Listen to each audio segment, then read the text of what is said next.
भावनाओं को नियंत्रित करें।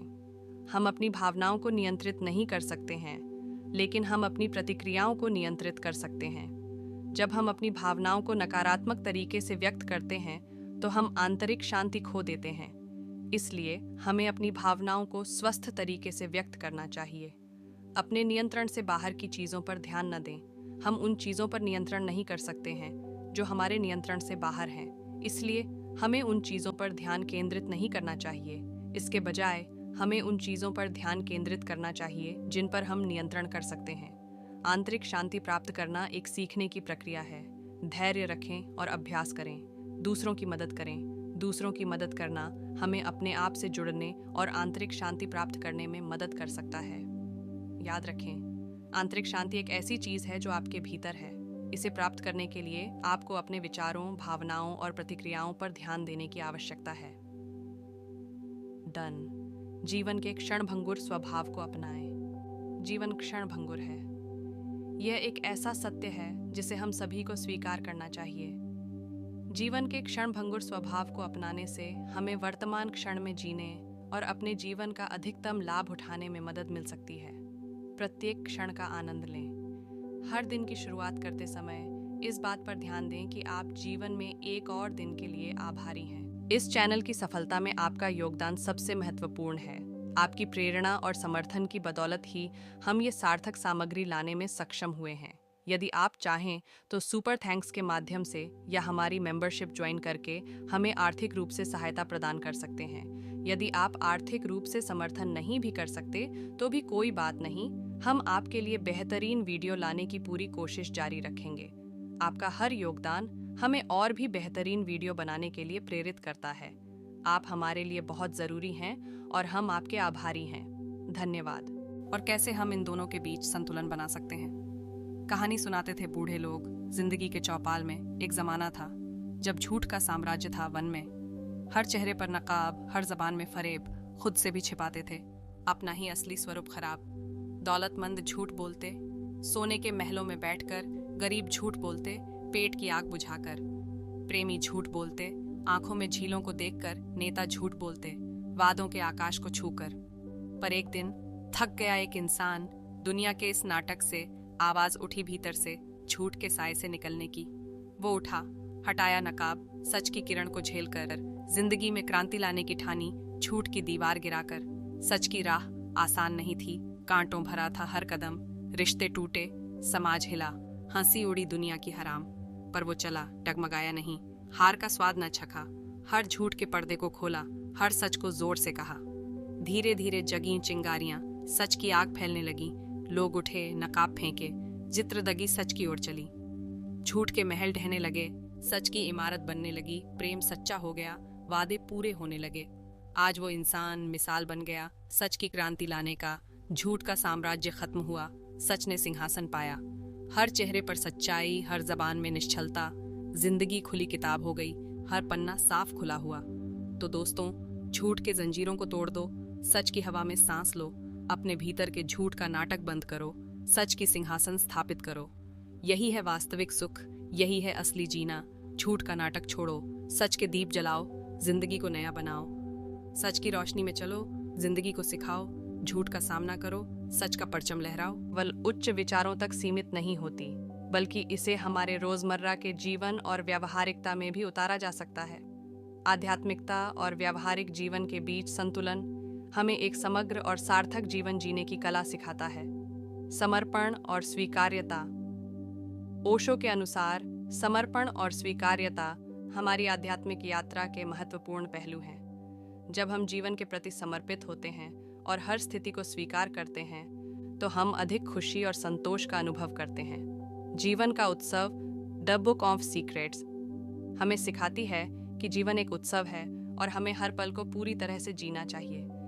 ओशो हमें प्रेरित करते हैं कि हम जीवन की हर छोटी बड़ी चीज का आनंद लें और उसे सराहें। आत्म परिवर्तन की यात्रा। अंत में यह पुस्तक हमें यह सिखाती है कि आत्म परिवर्तन एक निरंतर यात्रा है। यह यात्रा हमें अपने आप को और अपने आसपास की दुनिया को एक नई दृष्टि से देखने की क्षमता देती है। द बुक ऑफ सीक्रेट्स हमें जीवन के विभिन्न पहलुओं को समझने और उन्हें अपने जीवन में उतारने का अवसर देती है, जिससे हम एक संपूर्ण और संतुलित जीवन की ओर बढ़ सकते हैं। 6. मूल संदेश और दीर्घकालिक प्रभाव। द बुक ऑफ सीक्रेट्स का मूल संदेश यह है कि आत्मज्ञान और जागरूकता के माध्यम से जीवन में गहरी समझ और पूर्णता प्राप्त की जा सकती है। ओशो ने इस पुस्तक के माध्यम से जीवन की गहराई और रहस्यों को उजागर किया है। आप वास्तव में कौन हैं? आत्मखोज की यात्रा। प्रवचन की शुरुआत एक मौलिक प्रश्न से होती है। आप वास्तव में कौन हैं? हम अक्सर खुद को सामाजिक परिस्थितियों, विरासत में मिली पहचानों और आदतों के जाल में उलझा पाते हैं। हम भूल जाते हैं कि ये सब बाहरी पहचान है। हमारा असली स्वत्व, हमारा आत्मा, इन सब से कहीं अधिक गहरा और सार्वभौमिक है। यह प्रवचन हमें इसी आत्मखोज की यात्रा पर चलने का निमंत्रण देता है। अहंकार को तोड़ें, चेतना को जगाएं। अहंकार हमें अपने आसपास की दुनिया को नियंत्रित करने और उस पर हावी होने की भ्रमित इच्छा दिलाता है। यह अहंकार ही है जो हमें अपनी इच्छाओं और रूढ़ियों का गुलाम बना देता है। प्रवचन हमें अहंकार के विरुद्ध विद्रोह करने का आह्वान करता है, लेकिन यह विद्रोह क्रोध या विनाशकारी नहीं होना चाहिए। सचेत विद्रोह रोजमर्रा की आदतों को चुनौती दें। उदाहरण के लिए, हमेशा दाहिने हाथ से दांत साफ करते हैं तो कभी कभी बाएं हाथ से करके देखें। यह छोटा सा विद्रोह आपको अपने अस्तित्व, अपनी हूँ, बीइंग का एहसास दिलाएगा। प्रलोभन पर विजय। भूख लगी है और आप एक के बाद एक रोटी खा रहे हैं। रुक जाएं। अपने आप को यह साबित करें कि आप चुनाव कर सकते हैं। जरूरी नहीं कि आप भूख से तड़पें, लेकिन थोड़ा रुककर आप अपनी इच्छा शक्ति को मजबूत कर रहे हैं। यह विद्रोह बाहरी दुनिया को दिखाने के लिए नहीं है, बल्कि खुद को जगाने के लिए है। यह जगाने के लिए है कि आप अपनी इच्छा। अहंकार को त्यागने के कई तरीके बताए हैं। एक तरीका है अपने विचारों और भावनाओं के प्रति जागरूक होना। जब हम अपने विचारों और भावनाओं के प्रति जागरूक होते हैं, तो हम उन्हें अधिक आसानी से पहचान और स्वीकार कर सकते हैं। एक बार जब हम अपने विचारों और भावनाओं को पहचान लेते हैं, तो हम उन्हें चुन सकते हैं कि हम उन पर कैसे प्रतिक्रिया देंगे। दूसरा तरीका है दूसरों के साथ दयालु और करुणालु होना। जब हम दूसरों के साथ दयालु और करुणालु होते हैं, तो हम उन्हें यह महसूस कराते हैं कि वे महत्वपूर्ण हैं। यह हमें यह भी याद दिलाता है कि हम सभी एक ही हैं। तीसरा तरीका है प्रकृति के साथ जुड़ना। जब हम प्रकृति के साथ जुड़ते हैं, तो हम अपने आप को एक बड़े परिप्रेक्ष्य में देखते हैं। ये हमें यह महसूस कराता है कि हम ब्रह्मांड का एक छोटा सा हिस्सा है। अहंकार को त्यागना एक चुनौतीपूर्ण कार्य हो सकता है, लेकिन यह एक ऐसा कार्य है जो हमें एक अधिक पूर्ण और प्रामाणिक जीवन जीने में मदद कर सकता है। ओशो के मार्गदर्शन का पालन करके हम अहंकार को त्यागने और अपने वास्तविक स्व को खोजने के लिए काम कर सकते हैं। आज हम गौर से देखें उस सूक्ष्म जाल को जिसे हम अहंकार कहते हैं, और उस विशाल आकाश को जिसे सरेंडर या समर्पण कहा जाता है। ये दोनों परस्पर कैसे जुड़े हैं, ये समझना हमारे जीवन को एक नया आयाम दे सकता है। देखिए, ये मक्खियाँ जो मंडरा रही हैं, ये अपने को कितना महत्वपूर्ण समझती हैं, मानो ये ही इस पूरे आयोजन को चला रही हों।